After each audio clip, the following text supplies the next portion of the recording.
जो प्रो कबड्डी होती है या नेशनल में जो कबड्डी होती है बॉयज़ की, उसका टाइमिंग होता है 20 मिनट फर्स्ट हाफ, 5 मिनट का रेस्ट और 20 मिनट सेकेंड हाफ।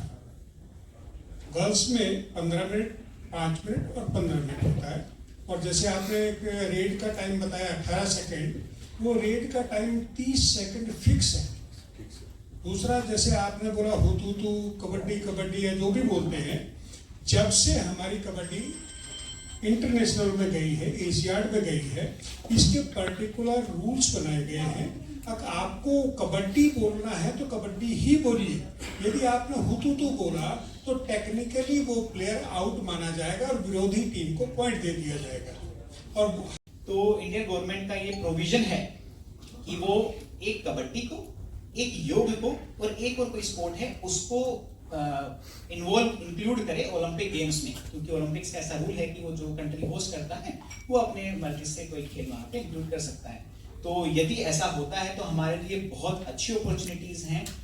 देश के लिए बहुत अच्छी बात है कि एक ऐसा खेल, उसका पूरा स्टेबल तरीके से हम उसको अंतर्राष्ट्रीय स्तर पर लेकर जाएं और वहाँ पे पूरा छाप देश के हमारे वहाँ छूटे। तो योग ने वो काम जरूर निसंदेह रूप से अंतर्राष्ट्रीय स्तर पर किया है और मैं मानता हूँ और प्रयासरत रहूंगा अपने पूरे समय में कि योग के साथ साथ में ऐसी आईपी, एक ऐसी इंटेलेक्चुअल प्रॉपर्टी और हम ग्लोब को दें जिससे भारत के नाम में 2 चांद और लगें और ये देश हमारा इसी तरह से कम खेलों में तो आगे बढ़ता ही जाए। इन शब्दों के साथ में आप सभी का पुनः एक बार बहुत धन्यवाद देता हूं। पुनः आप सभी का बहुत स्वागत है, अभिनंदन है कि आप सभी ने अपने यहाँ अपना समय निकाला और हम सबको अनुग्रहित किया। बहुत धन्यवाद, thank you so much. League का प्रोविजनल डेट्स हमारी फरवरी 2025 का प्लान कर रहे हैं। In the very first week of February will try to start the league. और रही बात फ्रेंचाइजी की, तो आज हमारा प्रेस मीट हो गया है, आज हम लोग लॉन्च, हमारा अनाउंसमेंट हो गया है। अब हम धीरे धीरे ग्राउंड में जाएंगे और अपनी ग्राउंड वर्किंग स्टार्ट करेंगे, तो वहाँ से सारी चीज़ें अब धीरे धीरे कैटर होनी स्टार्ट हो जाएंगी। और प्राइस मनी क्या रहेगा? वो सर अभी लगभग विद इन अ वीक हम लोग सारा प्राइस डेक, पिच डेक सब शेयर कर देंगे। तो क्योंकि अभी उस पर बहुत सारी चीज़ें चल रही हैं, हमें ग्राउंड से सबसे पहले, इसीलिए हम लोगों ने अभी मार्केट आउट नहीं किया, हमें ग्राउंड से रिपोर्ट चाहिए कि ग्राउंड में हमें कितना रिस्पॉन्स मिल रहा है, लोग कितना एंथुजियास्टिक हैं, क्योंकि ये सारा विषय ही एक एंथुजियाज्म और एक जोश का है। सेकंड सीजन आपका दुबई में हुआ था। फर्स्ट सीजन, माफ कीजिएगा, फर्स्ट सीजन आपका हुआ था। तो अब ये जो सीजन है ये कहाँ पर आप ऑर्गेनाइज कर? ये सेकंड सीजन है सर। प्रोविजनली हम लोग दिल्ली में ही करेंगे क्योंकि हमारा होम ग्राउंड है, यहाँ से हम लोग शुरुआत करते थे। तो हम लोग चाह रहे हैं कि जो सेकंड सीजन हो इंडिया में हो वापस, और यहीं से स्टार्ट करेंगे। सर एक बताएं कि गेम्स जो कबड्डी गेम है अभी उतना पॉपुलर नहीं है, तो पॉपुलर भी होना भी चाहिए क्योंकि जमीन से जुड़ा हुआ गेम है ये सारा। क्योंकि स्कूल लेवल से लेकर स्टेट लेवल तक सब जगह कबड्डी आजकल बहुत ज्यादा पॉपुलर है। बिल्कुल, इसको और ज्यादा पॉपुलर होए उस पर आपका क्या फोकस है? उसमें सर सबसे बड़ा जो भाग है, सबसे बड़ा हिस्सा है वो आप सभी का ही है, क्योंकि हम अपनी तरफ से पूरा प्रयास करेंगे, इसमें कोई दो राय नहीं है। परंतु जब मीडिया, जब प्रेस इस चीज को अपने मुंह से कहता है तो निसंदेह रूप से एक ट्रस्ट फैक्टर, एक विषय को बड़े मास तक पहुंचाने की जिम्मेवारी वहां हो जाती है। तो हम लोग तो आपसे अनुरोधी ज्यादा है, बाकी हमारा जो पूरा प्रोसेस है वो अलग अलग स्ट्रेटेजीज के साथ में हम लोग मार्केट में आ रहे हैं, चाहे वो डिजिटल हो, प्रिंट में हो। एक बार अपने इंट्रोडक्शन दे दीजिए। मैं Harshit Manav, chief operating officer women's kabaddi league, और इस समय यहाँ पर पूरे जोश और शक्ति के साथ में हम लोग आज एक अनाउंसमेंट हमने किया है वुमेन्स कबड्डी लीग 2025 का, जो होपफुली फरवरी 2025 में के पहले हफ्ते में हम लोग दिल्ली में कराने की कोशिश करेंगे। मैं आप बताएं, आप हरियाणा से हैं और हरियाणा में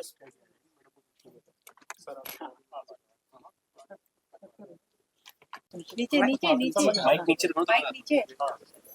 मैं doctor Seema, women kabaddi league CEO. Madam Haryana से हैं। हरियाणा स्पोर्ट्स लेवल पर आज की डेट में देखा जाए तो सबसे फास्ट है, और आपने ये कैसे जाना कि कबड्डी को भी बढ़ावा मिलना चाहिए? क्योंकि मेरा रुझान कबड्डी की तरफ था, इसीलिए मैंने कबड्डी को प्रमोट किया। आपने पहले कभी कबड्डी? हाँ जी, मैंने खेला। खुदा स्पोर्ट्स में रही है हाँ कबड्डी? जी हाँ जी, मैं एक स्पोर्ट्स पर्सन हूँ। तो अब किस तरीके से स्टार्ट करेंगे यहाँ पे, क्या स्टेट लेवल से इसको पैन इंडिया पे ले आने के लिए, या बस स्कूल लेवल पे जाएंगे? किस तरीके से आप जाना स्टार्ट करेंगे यहाँ से? जो स्टार्ट आपका क्या रहेगा? हमारा स्टार्टअप गांव के बच्चों से लेके शहर के बच्चों को सारी ट्रायलों में बुलाना है। और उसके लिए हमने अपना प्रोग्राम फिक्स कर रखा है। फिक्स करेगा। उम्र के हिसाब से भी आपने कुछ लिया अलग पार्ट? हाँ जी, उम्र 17 से लेके 30। अभी तो 7 टीमें ही आपकी गई थी, अभी कितनी नहीं, टीमें 8 और टीमें बनानी? गई थी, 8 टीमें गई 8 थी, टीमें अब गई भी थी, 8 टीमें ही हैं। अभी भी 8 टीमें ही हाँ हैं। जी। तो और कुछ नया, इसमें कुछ नया ला रहे हैं कुछ? हाँ जी, क्या ला रहे हैं नया? इनमें 2 टीमों का नाम चेंज कर रहे हैं। नो लीग हाँ नाम जी। चेंज कर रहे हैं। लीग नाम आपने अपने आप से खुद रखेंगी या वो एक लेवल पर होता है जो लीग के अलग अलग रखते हैं नाम अपने हिसाब से? नहीं, हमारी जो कंपनी कमेटी वाले हैं वो रखेंगे। वो नाम। हाँ जी। सर आप बताएं कुछ टेक्निकल चीजें बताएं कुछ सर कबड्डी की को- टेक्निकल ये है जो आप पहली बात तो ये है कि मुझे बड़ी खुशी हो रही है बताते हुए। मैं फर्स्ट लीग सीजन जो हुआ था दुबई में उसका भी टूर्नामेंट डायरेक्टर था जी। और मुझे अभी हमारे जो सीईओ हैं और सीईओ हैं उन्होंने फिर मुझे मौका दिया है टूर्नामेंट डायरेक्टर का। तो मैं अपना पूरी भरसक प्रयास करूँगा कि सफल हो और भगवान से प्रार्थना भी करता हूँ सफल होगी। रही टेक्निकल की बात मैं आपको बता दूं, अगर ये 15-2-15 का मैच है, इसमें 30 सेकंड जैसे बॉयज़ में है, गर्ल्स में भी 30 सेकंड की ही रेड का टाइम है। सारे रूल्स रेगुलेशंस वही हैं। लड़कियों में जो होगा हमारा सीनियर में कोई एज फैक्टर नहीं होता, लेकिन हमने ये है कि कोई बच्चे जैसे हमारे सीईओ ने बताया अभी 17 या 18 साल से हम नीचे नहीं लेंगे और इसमें अपर एज नहीं होता, लेकिन अब की बार हमने जैसे हमारे सीईओ साहब ने बताया कि अपर एज भी रखेंगे तो इससे ज़्यादा, क्योंकि चोट लगने के ये तो मैन टू मैन गेम है, इसमें चोट लगने के चांसेस ज़्यादा होते हैं, तो इसलिए हमारे को अपर एज का भी हमने प्रोविज़न रखा कि इससे ऊपर हम नहीं लेंगे। और रही रूल्स की बात, मैंने जैसे पहले आपने पूछा था तो मैंने बताया इंटरनेशनल वर्ड्स बन चुके हैं। अब जैसे पहले ये पाला मार दिया बोलते थे, अभी पाला मारना नहीं बोलते, इंटरनेशनल कहते हैं ऑल आउट। पहले कुछ भी बोलते थे, हुतू तू तू बोलते थे, अभी सिर्फ कबड्डी ही बोलना होगा। और जैसे टेक्निकल टाइम आउट है, टेक्निकल पॉइंट्स हैं, बोनस पॉइंट कैसे देना है कैसे देना, ये टोटल स्ट्रीमलाइन हो चुका है। इसके अलावा कुछ भी नहीं होगा। और एक छोटी सी मैं आपसे पर्सनली शेयर करना चाहता हूँ, आपने नहीं पूछा, मैं खुद चाहता हूँ बताना। मैं प्रो कबड्डी में 9 साल रहा, मैं 2 साल रेफरी था ग्राउंड में और 7 साल मैं थर्ड एम्पायर रहा। हम टेस्ट मैच जो होते हैं इंडिया में भी और अब्रॉड में भी, हम उससे ऊपर हमारी टीआरपी थी प्रो कबड्डी। जो वनडे था, वनडे में हम 0.04% पीछे थे। कब क्रिकेट हमारे से सिर्फ T20 में हमारे से ऊपर था और हम ये डिटर्मिनेशन लेके चले हैं। ये जो टीम हमारी सीईओ मैडम ने बनाई है, ये हमारा उद्देश्य है अब हम मेन की प्रो कबड्डी से भी ऊपर लेकर जाएं इसको, और हम इसके लिए वचनबद्ध हैं।